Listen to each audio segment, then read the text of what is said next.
2025 সালের 4 November new York সিটির রাজনীতি পুরোপুরি উলটপালট হয়ে গেল। ভাবা যায় অর্ধেকেরও বেশি ভোট পেয়ে মেয়র নির্বাচনে জিতে গেলেন এক নবাগত। বিপুল ভোটে হারিয়ে দিলেন প্রাক্তন গভর্নর অ্যান্ড্রু কুয়োমো আর কার্টিস লিয়াওয়াকে। কিন্তু কিভাবে 34 বছরের একজন সোশ্যালিস্ট নিউ ইয়র্কের মেয়র হলেন?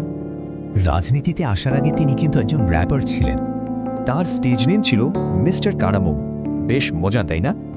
উগান্ডায় জন্ম, কিন্তু মাত্র 7 বছর বয়সে চলে আসেন নিউ ইয়র্কে। তার রাজনৈতিক উত্থান ছিল বেশ দ্রুত, স্টেট অ্যাসেম্বলি থেকে সোজা মেয়র। তো কিভাবে জিতলেন তিনি? তার প্রচারণার মূল ফোকাস ছিল জীবনযাত্রার ব্যয়। তিনি সাধারণ মানুষের জন্য এক নতুন সাশ্রয়ী শহরের স্বপ্ন দেখিয়েছিলেন। তার এই বার্তা এতটাই ভাইরাল হয় যে ইনস্টাগ্রামে তার ফলোয়ার হয়ে যায় প্রায় 50 লাখ। মামদানি জয়ের পেছনে তার প্রতিপক্ষের ভুলগুলো বড় ভূমিকা রেখেছিল।